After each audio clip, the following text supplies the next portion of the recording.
Once a young man approached me and told me that God could never love him. When I inquired, it turns out that he was entangled in a secret struggle with pornography, the shame of which has caused him to think he is irredeemable and no God could ever love someone engaged in an act such as this.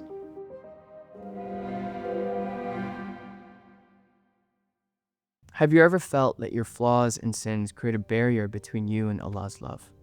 You're not alone.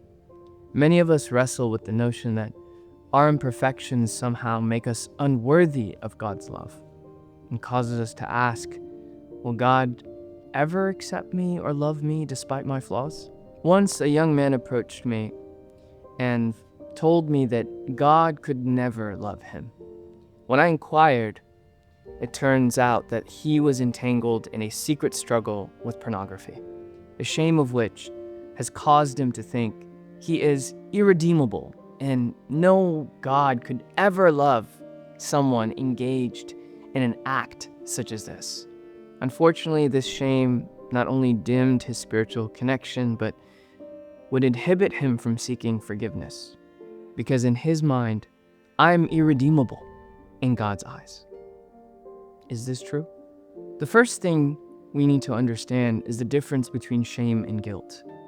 Shame is the feeling of being fundamentally flawed, almost beyond repair, whereas guilt is having remorse for an action that contradicted your sense of values. From that definition, we can already assume that God does not want our shame, because God does not want us to think of ourselves as ever irredeemable. God does not want us to think that we are beyond repair or fundamentally flawed in some permanent sense. In fact, God does not want us to do or feel anything that bars us from returning to God's mercy. For us to overcome shame, it requires us to cultivate a self-compassion that Allah subhanahu wa ta'ala himself wants us to have, regardless of our sins. Allah says in the Quran, بعد أعوذ بالله من الشيطان الرجيم قل يا عبادي الذين أسرفوا على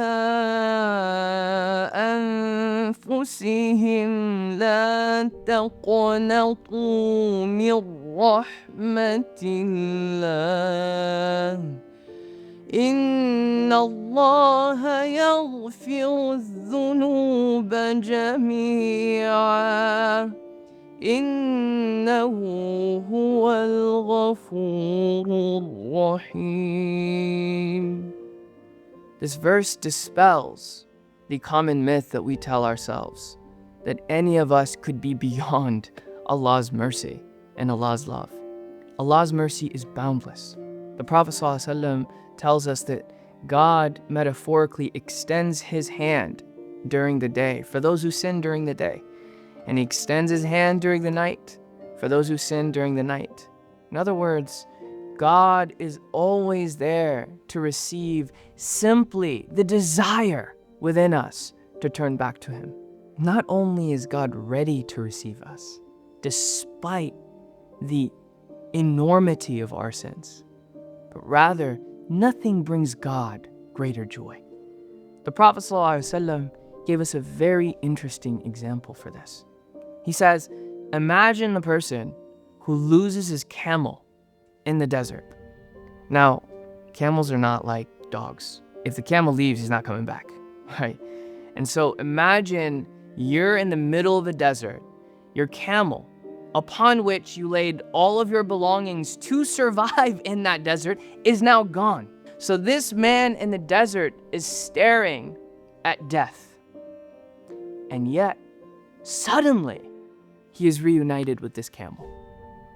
How happy do you think he'd feel? The Prophet ﷺ tells us, Allah is far happier with the one who turns back from sins that they commit. Now, it's crucial to differentiate between accepting ourselves, no matter how flawed, and accepting the sins that we commit, the wrongs that we know are wrong, that we regularly engage in. Often, the modern mantra of be yourself gets misinterpreted, such that the wrongs that we commit become normalized. But see, that is another extreme that we are to avoid. Allah subhanahu wa ta'ala wants us to be the best version of ourselves. And even if we don't attain that, what God expects from us is to simply strive until we meet Him, even if we fail. Because what matters is not the outcome. And so therefore, we shouldn't normalize the wrongs that we commit such that we don't turn to Allah anymore in forgiveness. Nor should we hold on to shame about the sins we commit, such that we let these sins define who we are fundamentally. Remember what the Prophet ﷺ taught us. He says, كُلُّ ابْنِ آدَمَ خَطَّاءٌ وَخَيْرُ الْخَطَّائِينَ التَّوَّابُونَ. That all of us, all human beings, the children of Adam and Eve, we all commit mistakes. That is actually what is most fundamental to what makes us a human, is that we commit mistakes. We're imperfect. And what God demands is not perfection. What God demands is to constantly repent from those mistakes, to constantly at least try our best effort to fix those wrongs. Imagine a beginner who's learning how to paint, and in doing so spills paint all over the canvas, thereby ruining it. Now, someone else, a very skilled painter, looks at that same canvas and doesn't see it ruined. Rather, he sees opportunity.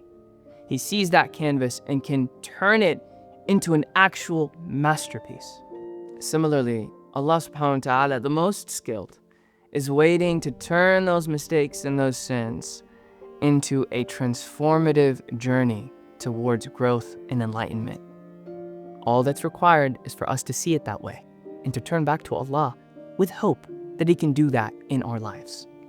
In fact, it is well studied now that accepting our vulnerabilities supports this journey. So rather than, rejecting ourselves conclusively, much less believing that God's love is no longer present simply because of the sins that we commit, we must accept the fact that we are forever imperfect. And having that acceptance of our inherent vulnerability before Allah is the very thing that will actually help us get through these challenges. Please remember that your worth, and certainly God's love, should never be tied to the sins that you commit. God does not want you to hold on to shame that actually bars you from what He hopes you experience every moment of your life, which is His ever-present love for you. Let us challenge our internal narratives about our inherent unworthiness, and rather embrace our flaws as the very cracks where God's light enters. Repentance and constantly turning back to Allah is not a sign of defeat. It's a sign of hopeful return. Instead of seeing your sins as permanent stains upon your identity, see them as nothing more than opportunities to affirm God's love for you and you're returning back to Him.